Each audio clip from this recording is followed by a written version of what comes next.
అదే RTV app వార్తల్ని క్షణాల్లో చదివే అవకాశం ఉంటుంది. ఒక న్యూస్ పేపర్, ఒక టెలివిజన్ ఛానల్ మీ చేతుల్లో ఎప్పుడు ఉంటాయి. ఈ రోజు పొత్తుల భాగంగా బీజేపీ, టీడీపీ, జనసేన అందరూ కూడా జగనన్ని ఓడించాలి అని చూస్తున్నారు.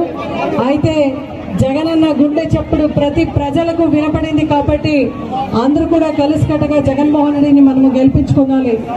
ఒక్కసారి మీరు అందరూ కూడా చెప్పాలి, ఫ్యాన్ ఎక్కడుండాలి, ఫ్యాన్ ఎక్కడుండాలి, సైకిల్ ఎక్కడుండాలి, సైకిల్ ఎక్కడుండాలి, టీ గ్లాస్ ఎక్కడుండాలి, ఎక్కడుండాలి, కమల పువ్వు ఎక్కడుండాలి, బురదలో ఉండాలి, ఎక్కడుండాలి. ఈరోజు వాళ్ళందరూ కూడా జతగట్టి వస్తున్నారు.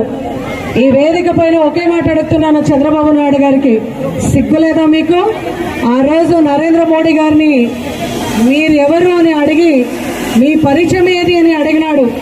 చంద్రబాబు నాయుడు గారు మాత్రం అన్నాడు, తాను భువనేశ్వరి మొగుడు, తాను దేవాంశుకు తాత, లోకేష్ కు నాయన, మోదీ నువ్వు ఎవరు, నీ గుర్తింపు ఏది అని అడిగినాడు. మళ్ళీ ఈ రోజు చంద్రబాబు నాయుడు గారికి మోదీ గుర్తింపు ఎలా గుర్తిస్తున్నాడని నేను అడుగుతున్నాను. అంటే వాళ్లకు జగన్మోహన్ రెడ్డి గారిని ఓడించాలి, జగన్మోహన్ రెడ్డి గారు బలంగా ఎస్టీల గుండెలు, ప్రతి ఒక్క ఎస్టీల గుండెలు ఈరోజు దేవుడిగా ఉండాలి అని గుర్తు చేసుకొని ఈరోజు జతగట్టుకొని వస్తున్నారు. అయితే వాళ్ళందరికీ కూడా ఒక్క మాట చెప్తున్నాను, అభిమన్యుడు కాదు జగన్మోహన్ రెడ్డి గారు, అర్థజ్ఞాని కాదు, అర్జునుడు జగనన్న. ఎన్ని చక్ర వ్యూహాలు ఉన్నా అవన్నీ కూడా ఛేదించి భేదించి జయశీలంగా ఈరోజు బయటికి వస్తాడు జగనన్న. అంటే మనమందరూ కూడా కలిసికట్టుగా పని చేయాలి. మన ఎస్సీలందరికీ కూడా ఈరోజు ప్రతి పంచాయతీలో కూడా హాస్పిటల్ కట్టి మనకు ఫ్యామిలీ డాక్టర్ ఇచ్చిన ఒక ఘనత జగన్మోహన్ రెడ్డి గారిది. అనగారిన వర్గాలని ఎవరైతే పిలిచినారో ఈరోజు ఎస్టీలు కూడా మాకు ఉన్నారు అని గుర్తించిన వ్యక్తి జగన్మోహన్ రెడ్డి గారు. ఈ ఒక్క ఉదాహరణే చాలు. టీటీడీ నామినేటెడ్ గా బోర్డు మెంబర్ గా ఇచ్చిన ఘనత మన పార్టీది. రాబోయే రోజుల్లో ఎస్టీలందరికీ కూడా ఇంకా ఎక్కువగా గుర్తించి ఎక్కువ నామినేటెడ్ పోస్టులు అయితే ఘనత జగన్మోహన్ రెడ్డి గారిది అని మీ అందరూ కూడా ఒక్కసారి గమనించాలి. మీరందరూ కూడా ఇదే పుట్టపర్తిలో మీరు చూసినారు, మైనారిటీ ఒక ఖాతా మినిస్టర్ కూడా ఇచ్చిన ఘనత చంద్రబాబు నాయుడు గారు, అగ్రకులానికి ఇచ్చిన ఘనత చంద్రబాబు నాయుడు గారిది. అయితే ఈరోజు మీరందరూ చూస్తున్నారు, అప్పుడు పుష్పవాణి గారు ఉన్నారు, ఈరోజు రాజన్న ఉన్నాడు ఎస్టీ మినిస్టర్ గా. అంటే గుర్తింపు ఉంది కాబట్టి ఈరోజు ఎస్టీలందరూ కూడా ప్రతి తాండాలో అయితేమి, ప్రతి ఎస్టీ కాలనీలో అయితేమి, ప్రతి ఒక్కరికి కూడా గుర్తింపు ఉంది.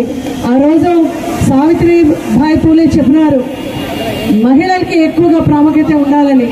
సావిత్రిబాయి పూలే ఏ మాట అయితే చెప్పినారో ఈరోజు జగన్మోహన్ రెడ్డి గారు ఖచ్చితంగా ఒక పూలేగా మనకు పనిచేస్తున్నారని మీరందరూ కూడా చూస్తున్నారు.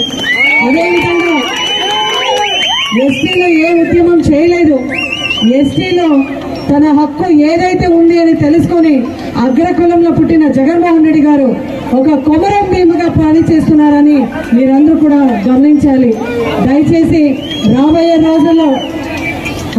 రోజుల్లో అందరూ కలిసికట్టుగా జగన్మోహన్ రెడ్డి గారిని గెలిపించుకుంటాం.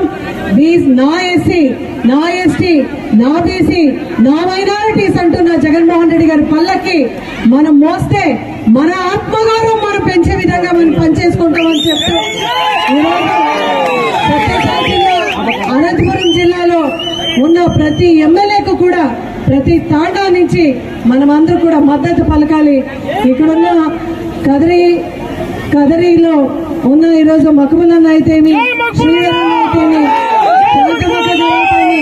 అందరూ కూడా కలిసి ఖచ్చితంగా భారీ మెజారిటీతో ప్రతి ఒక్క నియోజకవర్గంలో ప్రతి ఎమ్మెల్యేలకు వెళ్ళడానికి మీరు శ్రమించాలి అని మీ అందరూ కూడా ఈరోజు పిలిపిస్తున్నాం. ఎందుకంటే 3 పార్టీ అయితే 4 పార్టీ అయితే ఎన్ని పార్టీలైనా రాని జగన్మోహన్ రెడ్డి గారు సింగల్ గా వస్తారో జగన్మోహన్ రెడ్డి గారి నమ్మకం పైన దేవుడు ప్రజలు, అదేవిధంగా ఈరోజు ప్రతి తాండా నుంచి విచ్చేసిన ప్రతి ఒక్క జగనన్న అభిమానికి మనమందరూ కూడా మొక్కి చెప్తున్నాను, ఈ 40 రోజుల్లో ఖచ్చితంగా మనమందరూ కూడా కష్టపడతాం, మళ్ళీ జగన్మోహన్ రెడ్డి గారిని గెలిపించుకుంటాం. జై